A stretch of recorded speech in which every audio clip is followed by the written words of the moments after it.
RTC ఉచిత bus ప్రయాణం పథకం మీద పంచులేసిండు మన మోడీ సారు. అసలు ఉచిత బస్సు వల్ల సిటీలకు మెట్రో రైలు కట్టాలన్నా ఏ కంపెనీ వాళ్ళు ముంగట్కి రారు, మస్తు లాస్ వస్తుంది. గసొంటి పథకాలు మంచివి కాదని దెప్పి ఓడ్చిండు మోడీ సారు. మేము ఫ్రీగా బస్సు ఇస్తే మీకేం కడుపు మంట అని కౌంటర్ ఇస్తున్నారు ఇటు కాంగ్రెస్ వాళ్ళు. ఉచిత బస్సు పథకం మీద పంచాయతీ ఇంకా నడుస్తూనే ఉన్నది కదా. మొన్న మెట్రో రైలు నడిపిస్తున్న ఎల్ఎంటీ కంపెనీ పెద్ద ఆఫీసర్ ఉండి హైదరాబాద్ లా ఫ్రీ బస్ పథకం తోటి మెట్రోకు లాస్ వస్తుంది, 2026 కల్లా అమ్ముకొని వెళ్లిపోతామని మాట్లాడుకొచ్చిండు. ఈ సంగతి నంగానే సీఎం రేవంత్ సార్ కు షుర్రుమన్నది. ఎవరిని బెదిరిస్తున్నావయ్యా, పోతే వర్రి ఎవడుండుమన్నాడు మిమ్ముల అని గట్టిగానే అందుకున్నాడు. మోడీ సార్ కూడా ఫ్రీ బస్ పథకం మీద పంచులేసిండు. ఆ పథకం శుద్ధ దండగా అన్నట్టు మాట్లాడుకొచ్చిండు. మోడీ సార్ మాటలు బాగానే దుమారం రేపినాయి. మంత్రి ప్రభాకర్ అన్న బాగానే ఫైర్ అయిండు. ఉచితంగా బస్సు సౌకర్యం ఇచ్చినంత మాత్రాన ఏదో నష్టం జరుగుతున్నట్లు ప్రధాని మోడీ మాట్లాడు ఆయన స్థాయికి సరికాదని అనుకొచ్చిండు. మహిళలు ఉచితంగా బస్సులో ప్రయాణం చేయడాన్ని ప్రధానమంత్రి గారి స్థాయిలో జీర్ణించుకోలేకపోతా ఉన్నాడు. తప్పేంది, కొన్ని రాష్ట్రాలు అక్కడ నుండి మహిళల మీద వారికి ఒక ఆర్థికంగా ఉపయోగపడాలనేటువంటి ఆలోచనతో ఉచిత బస్సు సౌకర్యం కలిగేసింది. వాస్తవంగా దీనికి మెట్రోకు సంబంధం లేదు. మెట్రో ప్రయాణికుల సెక్టర్ మెట్రో ప్రయాణికులదే.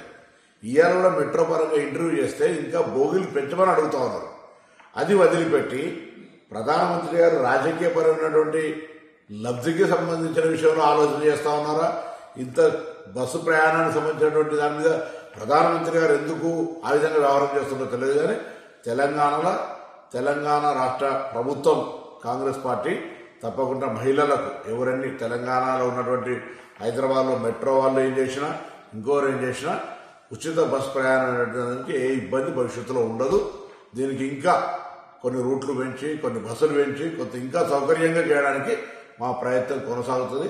ఆ విషయాన్ని గమనించాలి. ప్రధానమంత్రి గారు మీరు మహిళల మీద ఆడిపోసుకోవడం బంద్ చేసుకోండి. ఈ విధంగా ఉచితంగా బస్సు ఇచ్చేంత మాత్రాన మీకు నష్టం జరుగుతున్నట్టు అజీర్తినట్టు మాట్లాడితే మంచిది కాదు. ఇటువంటి చిన్న పరమైన వ్యాఖ్యలు చేసి ప్రధానమంత్రి స్థాయిని దిగజార్చుకోవద్దని నీతో చెప్తాను. ఆయా రాష్ట్రాలున్న పరిస్థితులను బట్టి ఉచిత బస్సు ప్రయాణం పెట్టిర్రు. దీనివల్ల మెట్రోకు నష్టమయ్యేదేముంది? అసలు మెట్రోలా బోగిలే జాల్తలేవు, అంత ఫుల్ అవుతుంది అని అనుకొచ్చిండు. అయినా కూడా మెట్రో ఎక్కేటోళ్లు మెట్రో ఎక్కిపోతుర్రు, బస్ ఎక్కేటోళ్లు బస్ ఎక్కిపోతుర్రు. ఫ్రీ బస్సు పెడితేనే జనాలు రైలు ఎక్కుతలేరనుడు కూడా కరెక్ట్ కాదని అంటున్నారు మహిళలు. ఎలక్షన్లు అయిపోయినాయి, పెద్ద రంది పోయింది. రిజల్ట్స్ వచ్చేదానికి మస్తు టైం ఉంది. ఈ లోపట రోజు ఇంట్లో కూర్చొని టెన్షన్ పడేది ఏముంది? అట్లట్లా బయటి దేశాలు పోయి మస్తు షిల్లైదామని ప్లాన్ వేస్తుర్రు లీడర్లు. ఇక ముఖ్యమంత్రి జగన్ అన్ననైతే ఎలక్షన్లు చేయబట్టి మస్తు ఎండల తిరిగిండు. ఇక యూకేకి పోయి అట్లా మంచిలా షిల్లైదామని విమానం ఎక్కిండు. సీఎం జగన్ అన్న లండన్ కు పోయిండు కదా అనుల్లా.